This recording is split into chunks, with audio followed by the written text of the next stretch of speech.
സുഹൃത്തുക്കളെ, എന്താ ഒരു സിനിമയുടെ സീനർ വരുന്നുണ്ട്. ഈ സീനർ കണ്ടപ്പോൾ സത്യം പറഞ്ഞു കഴിഞ്ഞാൽ എൻ്റെ ഹൃദയം തകർന്നു പോയി.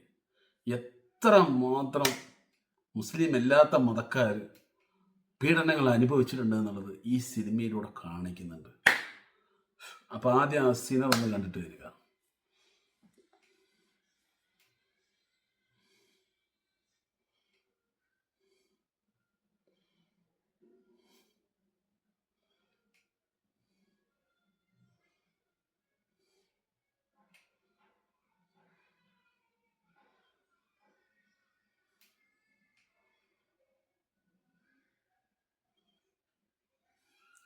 അപ്പം നിങ്ങൾ കണ്ടല്ലോ,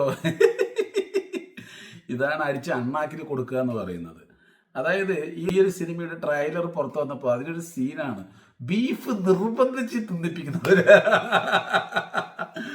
വൈകുന്നേരം പണിയും കഴിച്ചിട്ട് ഒരു ക്വാർട്ടർ വാങ്ങിയിട്ട് നല്ല ബീഫ് കറി വരട്ടിയത് നോക്കി കഴിക്കുന്ന ആൾക്കാരെ ബീഫിന്റെ വായിനുള്ളിലേക്ക് തിരികുകയാണ് അത്ര. അതൊരു സിനിമയാക്കി എടുത്തു വെച്ചിട്ട് ഈ ഇന്ത്യയിൽ മൊത്തം പ്രചരിപ്പിച്ചിട്ട് മുസ്ലിങ്ങളെല്ലാം ഇതുപോലെ ചെയ്യുന്ന ആൾക്കാരൊക്കെയാണ്. നാണമുണ്ടോ ഇവന്മാർക്കുന്നത് എനിക്ക് മനസ്സിലായില്ല. അടുത്ത ദേശീയ അവാർഡ് കിട്ടാനുള്ള സിനിമയാണ്. അപ്പോൾ ഈ സിനിമയുടെ ട്രെയിലർ കണ്ടിട്ട് 3 സ്ത്രീകളും ഒരു പുരുഷനും പാടെ ചേർന്നിട്ട് അണ്ണാക്കിന് കൊടുക്കുന്ന ഒരു വീഡിയോ ആണ് ഇത്. യഥാർത്ഥത്തിൽ ഇതിപ്പോൾ വൈറലായിട്ട് പോകുന്നുണ്ട്. അപ്പൊ പ്രിയ സുഹൃത്തുക്കളെ, ഇവര് തന്നെ പറയുന്ന ന്യൂനപക്ഷത്തിന് ഒരിക്കലും ഇന്ത്യയിൽ ഒരു പ്രശ്നവുമില്ല, സുരക്ഷിതയാണ്. എന്നിട്ട് ഇവർ തന്നെ അപകടത്തിലാക്കുന്ന രീതിയിലുള്ള സിനിമകൾ എടുക്കുക, എഴുതി വിടുക, ഫേക്ക് ഐഡികൾ ഉണ്ടാക്കിയിട്ട് മുസ്ലിങ്ങൾ അങ്ങനെ ചെയ്യുന്നു ഇങ്ങനെ ചെയ്തു, എന്നിട്ട് 1920 കാര്യം, അതിന് മുന്നത്തെ കാര്യം, 1400 വർഷത്തെ കാര്യങ്ങൾ ഇതെല്ലാം കൊണ്ടുവന്നിട്ട് ഇതിൻ്റെ അകത്ത് തള്ളുക. പിന്നെ എങ്ങനെയാണ് മുസ്ലിങ്ങൾ പേടിക്കാതിരിക്കുക? പിന്നെ എങ്ങനെ ഈ പാർട്ടിയെ സപ്പോർട്ട് ചെയ്യുക? ഇങ്ങനത്തെ ഒരു സിനിമ എടുക്കാൻ എങ്ങനെ ഇവർ അനുവദിക്കുക? ഒന്ന് ആലോചിച്ച് നോക്ക്. ഇത് കൃത്യമായിട്ട് അടുത്ത വർഷം നോക്കിക്കുക, നിങ്ങൾക്ക് ഈ ഒരു സിനിമയ്ക്കായിരിക്കും ഏറ്റവും ബെസ്റ്റ് അവാർഡ്, നാഷണൽ അവാർഡ് കിട്ടുന്നത്. ഒന്ന് ആലോചിച്ച് നോക്ക്. എന്നിട്ട് ഇവന്മാർ പറയും മുസ്ലിങ്ങൾക്ക് ഇവിടെ ഒരു പ്രശ്നവുമില്ല. ഇപ്പം ഇതൊക്കെ പ്രശ്നമല്ലേ? ഈ രീതിയിൽ സിനിമ എടുത്ത് കാണിച്ചു കഴിഞ്ഞ് പറഞ്ഞാൽ അവിടുത്തെ നോർത്ത് ഇന്ത്യയിലുള്ള വേട്ടവാളിയന്മാർ എന്താ ചെയ്യുക? ഇങ്ങനെയൊക്കെ മുസ്ലിങ്ങൾ ചെയ്യുന്നുണ്ടോ പറഞ്ഞിട്ട് കണ്ണിൽ കാണുന്ന മുസ്ലിങ്ങളെയൊക്കെ ആക്രമിക്കൂലേ? ഇപ്പം കേരളത്തിൽ ഇതേപോലെ കുറേ വിവരമില്ലാത്ത തമ്മിൽ ഇറങ്ങിയിട്ടുണ്ട്. ഇങ്ങനത്തെ സിനിമകളും അതുപോലെ തന്നെ ഫേക്ക് ഐഡിയിൽ കുറേ വാർത്തകളൊക്കെ കണ്ടിട്ട് നമ്മുടെ വാളയാറിൽ ഒരു മനുഷ്യനെ മുസ്ലിമാണ് പറഞ്ഞിട്ട് തല്ലിക്കൊന്നാണ്, നോക്കിക്കഴിഞ്ഞാൽ അത് മുസ്ലിമും അല്ലാതായി. അപ്പോൾ ഇങ്ങനെയൊക്കെ കുറേ സംഭവിക്കാനുള്ള കാരണം ഈ രീതിയിലുള്ള ബോധവൽക്കരണം, മനുഷ്യൻ്റെ മനസ്സിൻ്റെ ഉള്ളിലേക്ക് വർഗീയത കുത്തിവെക്കുക, അതുപോലെ തന്നെ കലാപകാരിയാക്കി മാറ്റുക. ഈ രീതിയിലാണ് ഇപ്പോൾ തുടർന്ന് ഇന്ത്യയുടെ അകത്ത് നടന്നുകൊണ്ടിരിക്കുന്നത്. അതിന് ഏറ്റവും വലിയ ഉദാഹരണം ഇതാണ്. ഇതിനൊക്കെ ഒരു മാറ്റം വരേണ്ട. നിങ്ങൾ എത്ര കാലം ഇങ്ങനെ ചെയ്യും? ഒരു ദിവസം നിങ്ങൾ ഈ പ്രചരിപ്പിക്കുന്ന ഈ പ്രചരണം തീർച്ചയായിട്ടും ഇവിടുത്തെ നല്ലവരായ ഹൈന്ദവർ തിരിച്ചറിയും. നിങ്ങളുടെ എല്ലാ കള്ളത്തരങ്ങളും അവർ പൊളിച്ചടിക്കും. ഒരു ദിവസം ഇവർ തന്നെ റോട്ടിലിറങ്ങി ബഹളം വെക്കേണ്ട ഒരു സാഹചര്യമുണ്ട്. കാരണം അത്ര മാത്രമാണ് ഈ ഇന്ത്യയുടെ അകത്ത് ഇപ്പം മൊത്തത്തിൽ സാമ്പത്തികമായിട്ട് പ്രശ്നമുള്ളത്. പക്ഷെ ആരും അതങ്ങോട്ട് പുറത്തേക്ക് കൊണ്ടുവരുന്നില്ല, കാണിക്കുന്നില്ല. പക്ഷെ ഒരു ദിവസം അവർക്ക് മനസ്സിലാകും. എന്തായാലും ഇപ്പം നടക്കട്ടെ. വർഗീയതകളും അതുപോലെ തന്നെ ഇതുപോലത്തുള്ള വീഡിയോസും സിനിമകളും ഫേക്ക് പേജ് ഉണ്ടാക്കിയിട്ടുണ്ട്. മുസ്ലിങ്ങൾക്കെതിരെ എന്തെല്ലാം ചെയ്യാൻ പറ്റും അതൊക്കെ നിങ്ങൾ ചെയ്തിട്ട് ഒരു വഴി കൂടെ പോയിട്ടേ ഇരിക്കൂ. മുസ്ലിങ്ങൾ അവരവരുടേതായിട്ടുള്ള പണികൾ നോക്കിയിട്ട് അവരൊരു വഴി കൂടെ ജീവിച്ച് പോയിട്ടേയിരിക്കും. അവരുടെ പ്രാർത്ഥനയും മറ്റു കാര്യങ്ങളൊക്കെ നോക്കി, അവരുടെ ബിസിനസ് പരമായിട്ടുള്ള കാര്യങ്ങളും 10 കാശുണ്ടാക്കുന്ന കാര്യങ്ങളൊക്കെ നോക്കിയിട്ട് അവർ പോകും.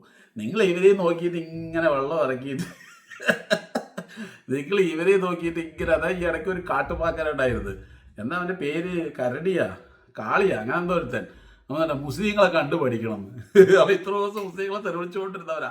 അവക്കും അത് പറയണം, മുസ്ലിങ്ങളെ കണ്ടുപിടിക്കണം. അവർ എങ്ങനെ കാശുണ്ടാക്കണം നോക്ക്. അവരെയൊക്കെ സത്യം പറയാൻ നമ്മൾ കണ്ടുപിടിക്കാനുണ്ട്. അധ്വാനിച്ച ആർക്കും പൈസ ഉണ്ടാക്കാം. രാവിലെ എണീച്ച് കഴിഞ്ഞ് പറഞ്ഞാൽ വീട്ടിലുള്ള പൈസയും തട്ടിപ്പറിച്ചിട്ട് കള്ളു കുടിക്കാൻ പോയി കഴിഞ്ഞ് പറഞ്ഞാൽ പിന്നെ എങ്ങനെ പൈസ ഉണ്ടാക്കുക? മനസ്സിലായ? കള്ളു കുടിക്കാതെ എന്ത് ചെയ്യുക? 10 കാശുണ്ടാക്കാനുള്ള ഐഡിയ യൂസ് ചെയ്യുക. നമ്മുടെ രാജ്യത്തിൻ്റെ സമ്പത്ത് വളർത്താൻ നോക്കുക. മറ്റുള്ള രാജ്യങ്ങളിൽ പോയിട്ട് കാശ് സമ്പാദിച്ച് അത് നമ്മുടെ രാജ്യത്തേക്ക് അയച്ചിട്ട് ഓരോ പൈസയും നമ്മുടെ നാട്ടിൽ നമ്മൾ ചിലവാക്കുമ്പോൾ, അതായത് നമ്മൾ ഗൾഫിൽ ഇരുന്നിട്ട് പൈസ ഉണ്ടാക്കിയിട്ട് നമ്മൾ നാട്ടിലേക്ക് അയച്ചു കൊടുത്ത് നമ്മുടെ നാട്ടിലുള്ള നമ്മുടെ വീട്ടുകാർ അത് ചിലവ് ചെയ്യുമ്പോൾ തീർച്ചയായിട്ടും അത് നമ്മുടെ ഇന്ത്യയുടെ സമ്പത്ത് വളർത്തും. നമ്മുടെ നാട്ടിലുള്ള ഓരോ വ്യക്തികൾക്കും തൊഴിലുണ്ടാകും, വരുമാനം ഉണ്ടാകും. ഇതൊക്കെ ലക്ഷക്കണക്കിന് മുസ്ലിങ്ങൾ പല രാജ്യത്തിൽ നിന്നിട്ട് പൈസ ഉണ്ടാക്കി കൊണ്ടുവരുന്നുണ്ട്. അപ്പോൾ ഇതിപ്പോൾ ഞാൻ എടുത്തെടുത്ത് മുസ്ലിങ്ങളുടെ കാര്യം പറയാൻ കാരണം എന്ന് വെച്ച് കഴിഞ്ഞാൽ, ഇപ്പോൾ അറിയാലോ ഇങ്ങനൊരു സിനിമ ഇറക്കി വിടുന്നുണ്ട്. ഇതെന്തുകൊണ്ട് കേന്ദ്ര സർക്കാർ ബാൻ ചെയ്യുന്നില്ല? തീർച്ചയായിട്ടും ഇത് കേരള സർക്കാർ ബാൻ ചെയ്യുന്നു പ്രതീക്ഷിക്കുന്നു. ആദ്യത്തെ റിലീസ് ഇവർ തടഞ്ഞു, കേരളത്തിൽ ഒരു പരിപാടി നടന്നില്ല. രണ്ടാമത്തത് ഇനി എന്താകുന്നു? ഇങ്ങനത്തെ സിനിമ എടുത്തുവിടുന്ന നോർത്ത് ഇന്ത്യത്തെ വേട്ടവളിയന്മാരോട് അല്ലെങ്കിൽ ഇതിന് പ്രചോദനം കൊടുക്കുന്ന കുറേ മലയാളീസ് ഉണ്ടാവും. ഇതിൻ്റെ ബാക്കിലൊക്കെ കുറേ മലയാളീസുകളാണ്. അവന്മാരൊക്കെ ഈ കേരളത്തിൻ്റെ അകത്ത് ഒന്ന് ഒരു റൗണ്ട് അടിച്ച് കഴിഞ്ഞ് പറഞ്ഞു, അതായത് ഈ സിനിമ എടുക്കുന്ന ഡയറക്ടർ ഉണ്ടല്ലോ, നോർത്ത് ഇന്ത്യക്കാരൻ, അവന് ഒരു റൗണ്ട് അടിച്ച് കഴിഞ്ഞ് പറഞ്ഞാൽ അവനക്ക് ആ ഒരു ചിത്രം മാറിക്കിട്ടും. കാരണം നമ്മുടെ കേരളം അങ്ങനെയാണ്. എന്തായാലും നിങ്ങളുടെ വിലപ്പെട്ട അഭിപ്രായം പ്രിയ സുഹൃത്തുക്കളെ കമൻറ്റിലൂടെ പറയുക. എന്നെ ആരും പൊങ്കാലയിടണ്ട, ഞാനുള്ള കാര്യമാണെന്ന് പറയുന്നത്. ഈ സിനിമയിലൂടെ മുസ്ലിങ്ങളെ മാക്സിമം അപകടത്തിലാക്കാവുന്ന രീതിയിലുള്ള ചിത്രീകരണമാണ് ചിത്രീകരിച്ച് വെച്ചിരിക്കുന്നത്. അപ്പോൾ ഇവിടെ പറയുന്നുണ്ട് ന്യൂനപക്ഷങ്ങളായ മുസ്ലിങ്ങൾക്ക് ഒരു ആപത്തുമില്ല നമ്മുടെ ശ്രീ നരേന്ദ്രമോദി ഭരിക്കുന്ന ഇന്ത്യയിൽ നിന്ന്. പിന്നെ എന്തുകൊണ്ട് ഇങ്ങനത്തെ സിനിമ റിലീസ് ചെയ്യുന്നത്? അതിനൊരു ഉത്തരം മാത്രമേ എനിക്ക് തരിക.